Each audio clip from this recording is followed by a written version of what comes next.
célébrer son Saint-Nom.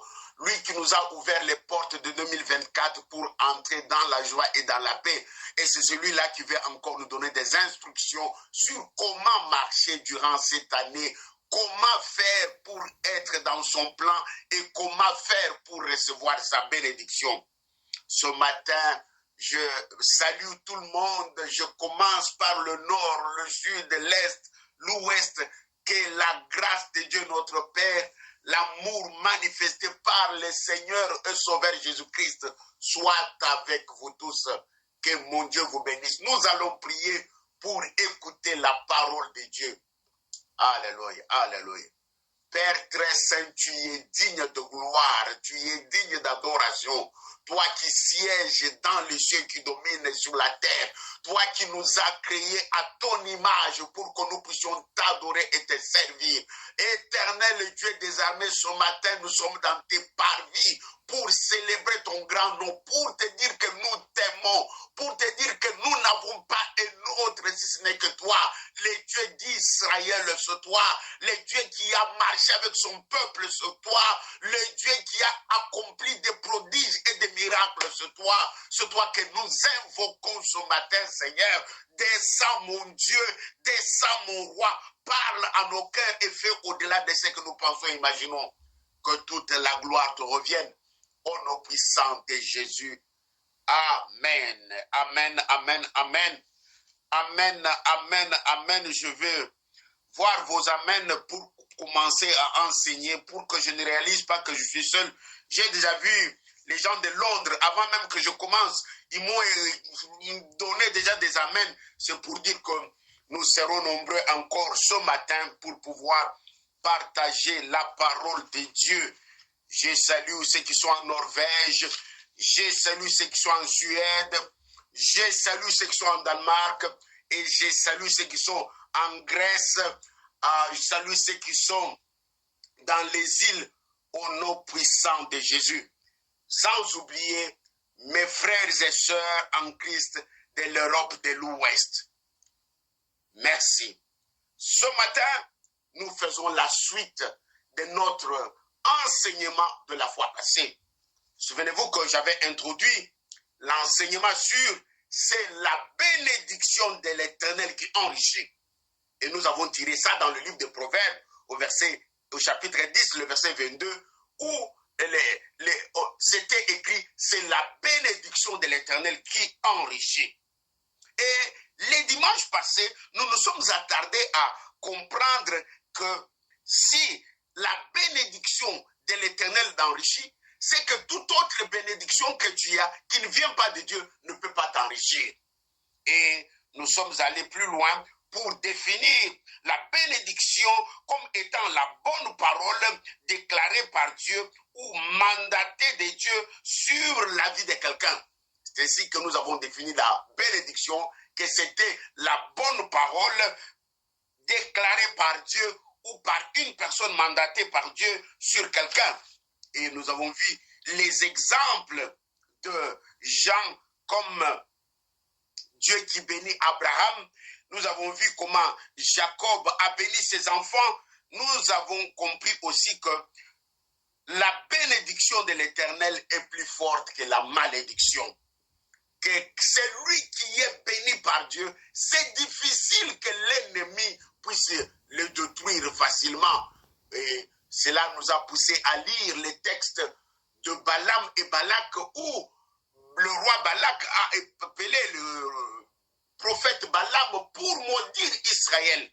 Et nous avons compris qu'on ne maudit pas celui que Dieu a béni. Pour conclure le dimanche passé, on s'est attardé à voir les principes à respecter pour recevoir la bénédiction de Dieu. Et nous avons commencé le premier principe hier et dimanche passé qui était changer de position. Pour recevoir la bénédiction de Dieu, il faut changer de position. On a vu Abraham qui avait changé de position. Il a quitté la maison de son père pour aller dans la direction que Dieu lui avait indiquée.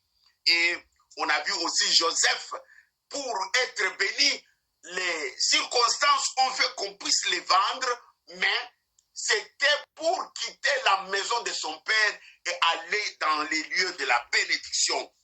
Nous avons eu aussi à parler du cas de cette femme samaritaine que Jésus a demandé à quitter son mari parce qu'il n'avait pas de mari, mais étant femme, elle vivait avec des hommes qui n'étaient pas ces hommes.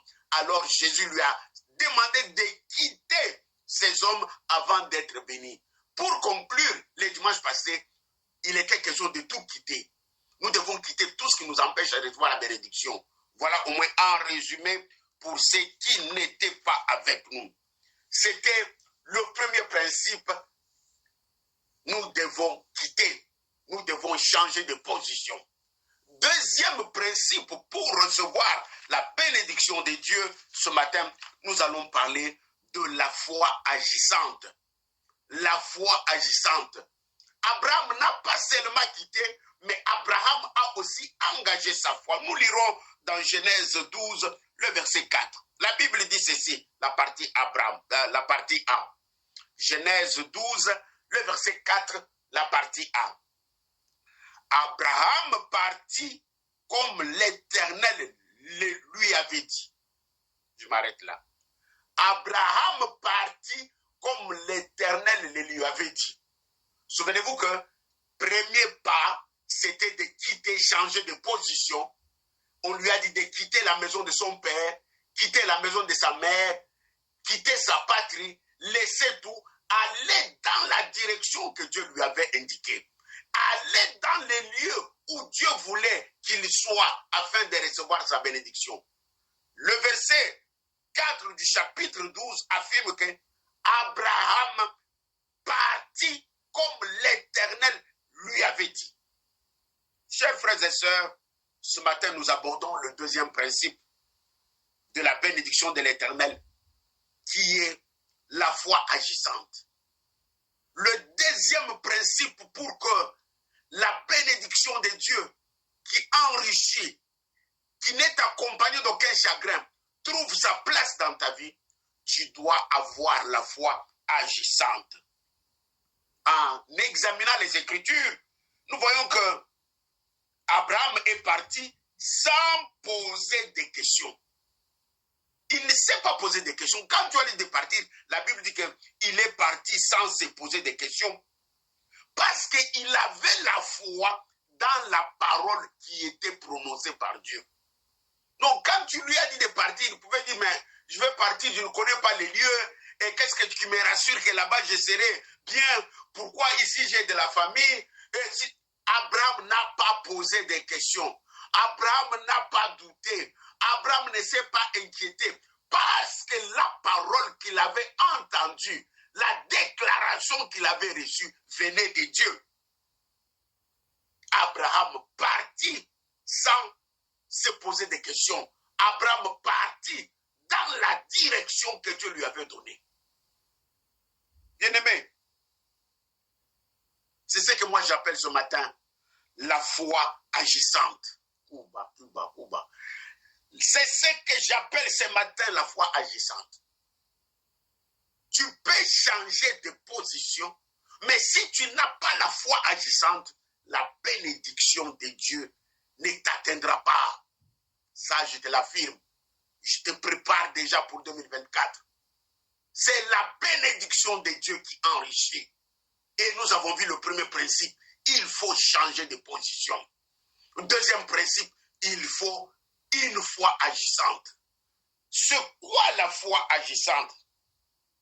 La foi agissante, c'est cette foi qui nous pousse à obéir aveuglément et totalement à Dieu sans se poser de questions.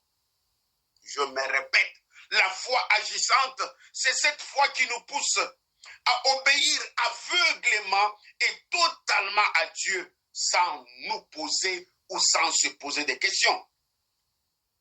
Abraham n'avait aucune assurance, n'avait aucune garantie du lieu où il se rend.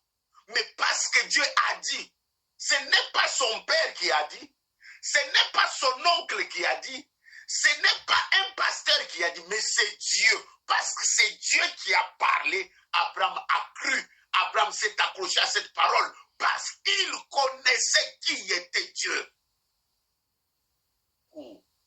Non, deux fois, maman Elali, nous hésitons d'obéir à Dieu parce que nous ne les connaissons pas bien. Nous croyons connaître Dieu avec nos grandes Bibles, avec nos églises. On croit connaître Dieu, mais dès que Dieu donne une instruction qui semble être complexe, on commence à douter. On commence à se dire, oyo demote, ngai, nakende kuna. Non, non. Abraham n'a pas douté parce qu'il savait qui a déclaré la parole. C'était Dieu. Connaître Dieu, connaître réellement Dieu, être en communion et en parfaite relation avec Dieu est nécessaire pour cheminer avec Dieu. Non, en 2024, tu ne peux pas remporter de grandes victoires, tu ne peux pas remporter de grandes batailles sans pour autant être quelqu'un qui est connecté à Dieu. Connaître Dieu et être en permanente communion avec Dieu, cela est nécessaire pour aller plus loin avec lui.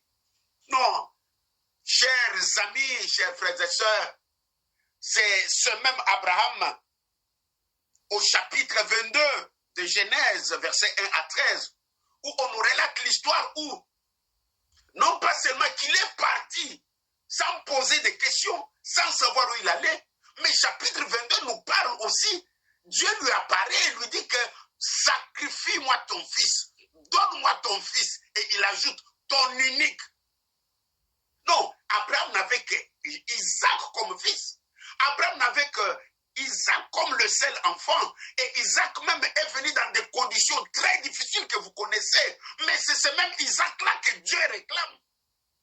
Non, la Bible dit qu'Abraham obéit sans pour autant poser des questions. Non, nous allons nous interroger ce matin. Qu'est-ce qui fait que non, on t'envoie dans une direction que tu ne connais pas, tu y acceptes. On te dit de donner ton enfant, ton unique, que tu y ailles après des années de galères, après des années de problèmes et de difficultés. Non, Abraham, il n'a même pas dit à sa femme, il ne lui a même pas partagé les songes ou la visitation qu'il avait eue, mais il a pris seulement l'enfant. Il a obéi pour aller dans la direction que Dieu lui avait donnée, pour aller à la montagne de Moriba pour pouvoir consacrer l'enfant à Dieu. Bien-aimé, la foi agissante, c'est cette foi qui nous pousse d'obéir à Dieu. La foi agissante, c'est cette foi qui nous pousse d'obéir aveuglément et totalement à Dieu sans se poser des questions. Abraham n'a pas demandé, alors est-ce que tu vas me donner un autre enfant? Qu'est-ce que je dirais à ma femme? Mais pourquoi? Parce que c'est Dieu qui avait parlé. Il connaissait qui était son Dieu. Il connaissait de quoi Dieu était capable. Il connaissait que c'est Dieu là, quand il dit, les choses se mettent en place. Non, je me souviens d'une histoire dans le Nouveau Testament. Cette femme de perte de sang, dans Matthieu 9, le verset 20 à 22, quand nous lisons cette histoire, on se rend compte que la femme qui perdait le sang avait aussi la foi agissante. Avait aussi la foi agissante. Pourquoi? Quand elle s'est dit en elle-même, si je touche ses vêtements, je serai guéri. La Bible dit qu'elle toucha les vêtements de Christ et elle fut guérie. Bien-aimée, la femme à la perte de sang n'avait pas une autre occasion. Elle a appris que Jésus passait dans les villages. Elle voyait comment la foule entourait Jésus. Elle voyait comment les gens se précipitaient autour de Jésus. Elle s'est posé la question, à quel moment est-ce que moi j'aurai l'occasion que Jésus me touche ou bien me regarde face à face pour que je lui dise mon problème. Entre-temps, les disciples étaient en train de repousser tout ce qui était autour de Jésus. Elle aussi a dit que moi, Je n'ai pas besoin seulement qu'elle me touche. Je n'ai pas besoin seulement qu'elle me regarde, qu'elle parle. Mais avec ma foi, je crois que moi là, la femme samaritaine, si je touche seulement son habit, ma situation va changer. Quelle foi, la foi agissante. Croire à la parole de Dieu. Croire à la puissance qui est en Dieu. Croire que le Dieu des miracles est capable de changer ma situation. La femme a étendu sa main, elle a tenu la robe, elle a tenu le vêtement de Jésus. La Bible déclare automatiquement, elle fut guérie.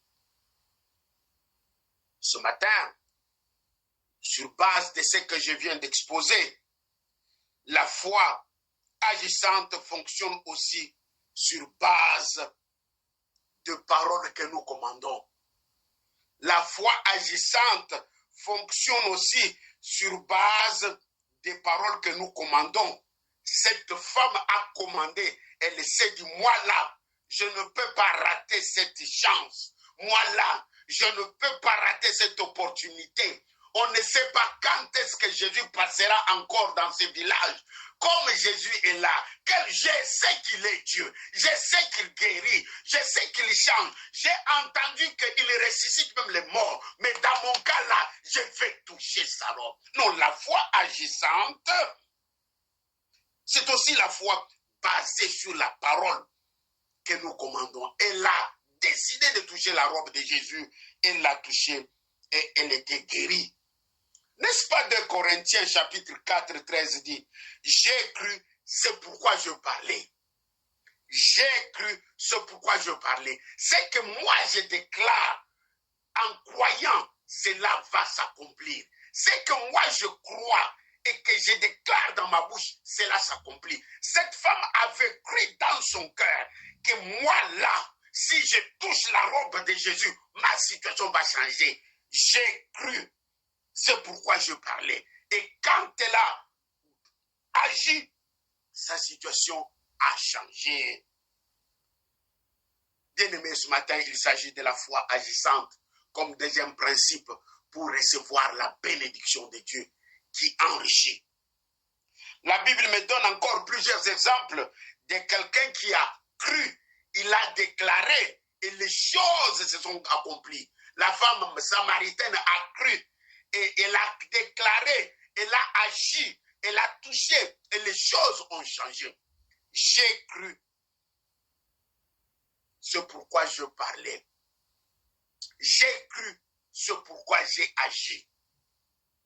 Non. Dans l'Ancien Testament, il y a une belle histoire. Sœur Marcie, qui nous parle de Josué, qui a commandé au soleil et à la lune de s'arrêter. Et cela s'est réalisé. Cela, c'est dans Josué, chapitre 10, le verset 12 à 14. Dans la situation complexe que Josué avait ou était, il s'est dit que ici, pour que je m'en sorte, il faut que le soleil et la lune s'arrêtent.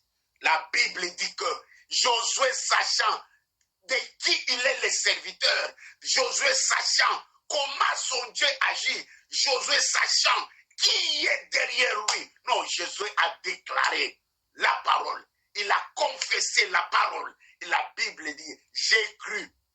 C'est pourquoi j'ai parlé. Josué avait cru. Et il a cru que Dieu est capable d'arrêter le soleil. Dieu est capable d'arrêter la lune. Il a cru, il a parlé. Et le soleil et la lune se sont arrêtés. Les soleils et la lune se sont arrêtés.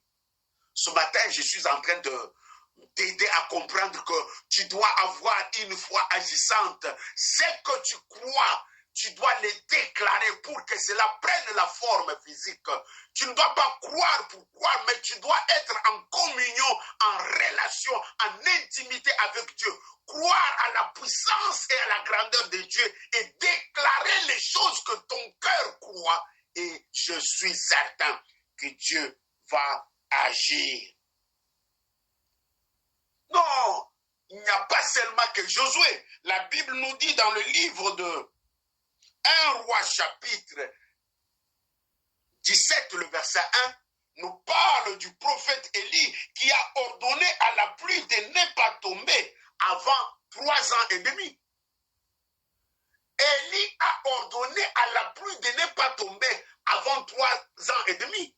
D'ailleurs, ce texte ici est repris dans les livres du Nouveau Testament. Ici, c'est le livre de Jacques, si je ne me trompe pas, où on dit que Élie était un homme de la même nature que toi et moi. Il a dit à la pluie de ne pas tomber et la pluie s'est arrêtée. Élie était comme toi, Élie était comme moi. Mais il sait que Élie savait, c'était croire en Dieu. J'ai cru et j'ai parlé.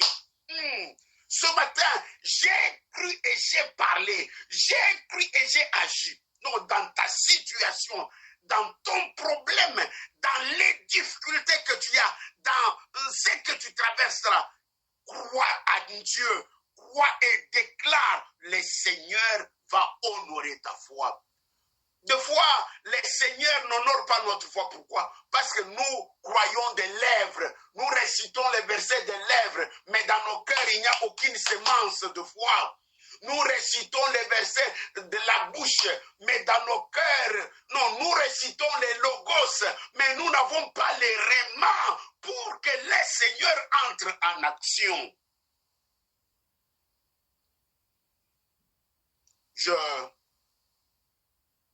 Au début de cette année 2024, j'ai reçu un frère, ma femme et moi, qui est venu me dire que, pasteur, regarde mes pieds, je montre-moi des pieds. Ces pieds, chaque fois qu'il porte les souliers ou pas, il y a sous forme de, pas furoncle, des ampoules avec de l'eau dedans, la peau gonfle ou bien beaucoup de boutons sur ses pieds. Non, le bouton qui se multiplie, ça peut partir, ça peut revenir, ça peut partir. Et des fois, la peau quitte ses pieds, c'est comme si un serpent qui était en train de changer de phase. Et le frère m'a dit que je suis fatigué de mes pieds qui font comme ça. Et je lui ai dit que nous allons parler aux pieds. Nous allons déclarer la parole. Parler à ces pieds-là. Et on va voir. Non, on n'a même pas fait de longues prières ou chasser les démons. Mais nous avons déclaré seulement que toi, maladie au pied du frère, nous t'ordonnons de sécher au nom puissant de Jésus. Comme Jésus avait dit aux figues, à l'arbre desséché, nous t'ordonnons aussi au nom de Jésus de sécher. Tu n'as pas la place au pied de mon frère. Et c'était fini. Mes amis, Dieu m'est témoin. Moi, je prêche que jusqu'aujourd'hui, les pieds se sont calmés. Au contraire des années et des années. Je dis que c'est en 2024 ici. Ce n'est pas en 2023. Que la gloire revienne à Dieu. Que la gloire revienne à Dieu. Si c'est Dieu-là, moi je peux parler, ordonner et les choses s'accomplissent. Toi et moi, nous sommes pareils. Toi et moi, nous sommes pareils. Tout dépend de quelle relation tu es avec Dieu. Tu peux déclarer les situations changées dans ta maison. Tu peux déclarer les situations changées dans ta vie.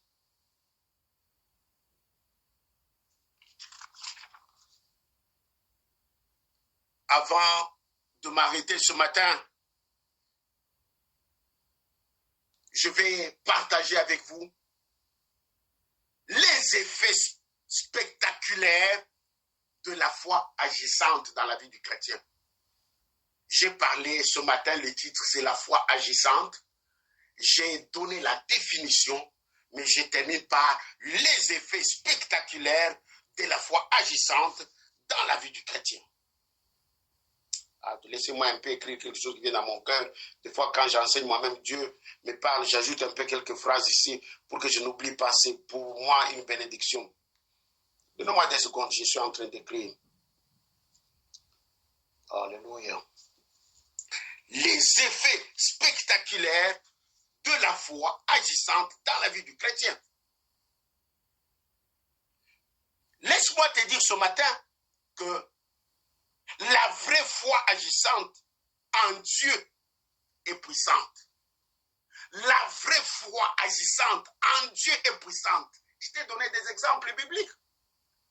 Quand tu as la foi agissante en Dieu, cette foi est puissante et produit des effets. Une foi agissante produit des effets. Pour ce matin, j'ai retenu seulement 3 effets et nous allons terminer. Premier effet, la foi agissante transporte les montagnes. La foi agissante transporte les montagnes. Marc 11, 22 à 25. Là, je peux lire avec vous. La foi agissante transporte les montagnes. Donnez-moi 2 secondes, je cherche le texte dans ma Bible. Marc, chapitre 11, le verset 22 à 25. Jésus prit la parole et leur dit, ayez foi en Dieu. Je vous dis, et je vous l'ai dit en vérité, si quelqu'un a dit à cette montagne, ôte-toi de là et jette-toi dans la mer, s'il ne doute point, maman Hélène, en son cœur, mais croit que ce qu'il dit arrive, il les verra s'accomplir. C'est la parole de Dieu. Non, la foi agissante transporte les montagnes. Nous venons de voir, Jésus lui-même dit que si quelqu'un a foi, il dit à cette montagne, ôte-toi de là, jette-toi dans la mer, la montagne va changer de position. Non, ici la montagne représente tout problème qui dérange ta vie et t'enlève la paix. Ici la montagne représente un obstacle quelconque que tu rencontres dans la vie et dans la famille. Ici la montagne représente toute maladie qui dure, pour laquelle tu cries nuit et jour à Dieu. Marc 11, verset 22 à 25. Si tu dis à cette montagne, ôte-toi. Si tu dis à cette situation, si tu dis à cette maladie, si tu dis à cet obstacle, la foi agissante transporte les montagnes. Non, ma prière et le désir de mon cœur est que tu recherches la foi agissante. Le tout n'est pas dans la délivrance, mais il y a des situations qui nécessitent la foi agissante. Ça, c'est le premier effet produit par la foi. La foi agissante transporte les montagnes. Deuxième effet, la foi agissante réalise ce qui a été accompli. La foi agissante, Montesquieu écrit très bien, la foi agissante réalise ce qui a été accompli. Qu'est-ce que cela signifie? Ou qu'est-ce que je vais expliquer au peuple de Dieu? Par la foi, nous devons apprendre à faire des déclarations puissantes pour que ce qui a été écrit se réalise dans ma vie et dans ta vie. Il y a des choses qui sont écrites dans les Écritures, dans la Bible, des choses que Dieu a déjà arrêtées. Il suffit que toi et moi, par la foi, nous puissions les déclarer, les confesser, et le Seigneur réalise un miracle.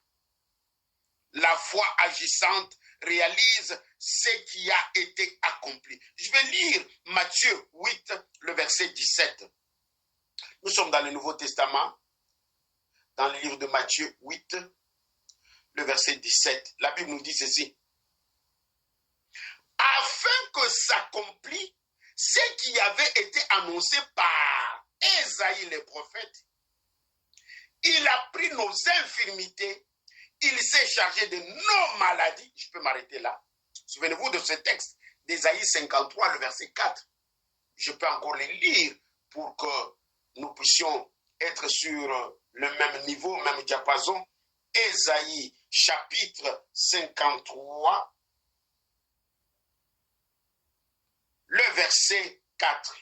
La Bible dit ceci: cependant, ce sont nos souffrances qu'il a portées, c'est de nos douleurs qu'il s'est chargé, et nous l'avons considéré comme puni, frappé de Dieu et humilié. C'est de nos souffrances, nos maladies qu'il s'est chargé. Qu'est-ce que je veux dire par là? Je mérite t'aider à comprendre que la foi agissante réalise ce qui a été accompli, ce qui a été écrit. La Bible dit que Christ a accompli cela à la croix. La guérison, la délivrance, tout est accompli à la croix. Alors dans les tout là, ne viens pas confesser que tout est accompli à la croix, mais prends ta situation à la croix et amène-les dans la foi. Déclare que par les meurtrissures de Jésus, je décrète et je déclare la guérison. Et le Seigneur agira. Le Seigneur agira. Ce qui a été écrit est écrit pour nous. Alors, cela ne doit pas rester seulement une lettre morte dans les textes, dans le papier. Tu dois croire, mettre ça dans ton cœur, produire la foi avec ça, confesser cela et déclarer pour que cela accouche un miracle, accouche la délivrance, accouche la guérison, accouche la chose que tu t'attends à Dieu à accomplir. La foi agissante réalise ce qui a été accompli. Non, je termine par la foi agissante impose au naturel les surnaturels. Nous sommes en train de parler des effets de la foi agissante. La foi agissante impose au naturel le surnaturel. Nous sommes devant la mer Rouge. Dans Exode 14. Moïse devant la mer, dans une situation terrible, avec le peuple. Pharaon derrière, avec son armée.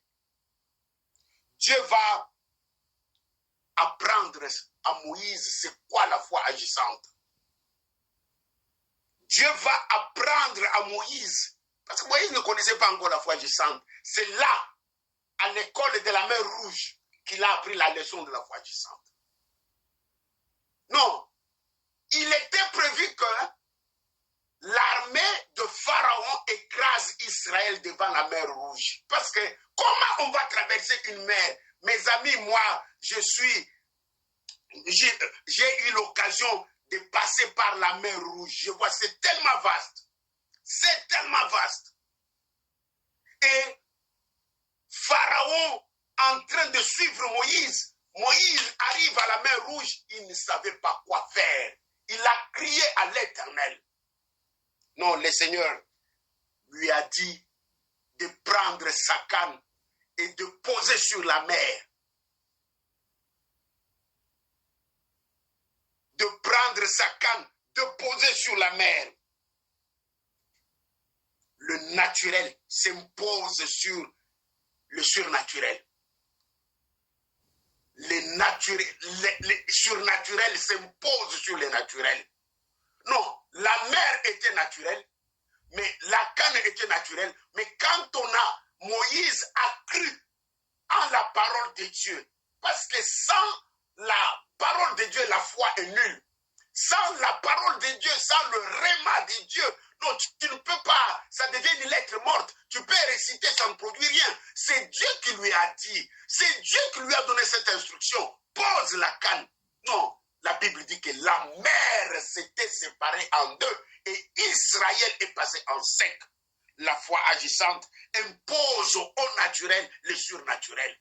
Le naturel, c'est l'eau. Mais le surnaturel, c'est non, la séparation de mer en deux, c'est ce qu'on appelle, ça n'existe pas. Aucune chimie, aucune physique, aucune géologie ne peut parler et l'eau se séparer en deux. Il n'y a que le Dieu d'Israël qui parle et la mer se sépare. Il n'y a que le Dieu d'Israël en la personne de Jésus qui parle et l'eau change en vin à la fête des Canaan. La foi agissante impose au naturel le surnaturel. Non, souvenez-vous de notre sœur Tabitha dans Actes chapitre 9, le verset 31 à 36. Tabitha était morte. L'église commençait à pleurer. On pleurait en regardant le souvenir que Tabitha avait donné à chaque membre de l'église. On pleurait en regardant la nappe qui était sur la chair que Tabitha avait cousue. Il pleurait en regardant les rideaux de l'église que Tabitha avait fait. Ils étaient en train de pleurer en regardant la table de la Sainte Seine, comment Tabitha avait décoré. Subitement, ils ont fait appel à Pierre. Quand Pierre arrive, non, Pierre, la foi agissante de Pierre a imposé au naturel le surnaturel. Le naturel, c'était la mort de Tabitha, mais le surnaturel est que Pierre a prié et Tabitha était revenue à la vie. Oh Nzambe. Merci Seigneur pour ta visitation ce matin. Merci pour mon frère qui est en train de m'écouter avec attention. Père, je ne connais pas son problème, mais toi, tu le connais. Père, elle a tant souffert, ma soeur. Elle a tant pleuré. Éternel, aie pitié d'elle. Oh, papa, je prie, je décrète, je déclare la guérison dans son corps. Je prie, je déclare que cette maladie sèche. Je prie, je déclare que sa situation change dans le puissant nom de Jésus. Que Dieu bénisse sa parole. Amen. Ce matin, il était question de deuxième principe pour la bénédiction. Nous avons vu que Abraham avait une foi agissante. Il est allé sans se poser de questions parce qu'il savait qui était derrière la parole déclarée. Dimanche prochain, nous verrons le troisième principe et que Dieu vous bénisse. N'oubliez pas ce soir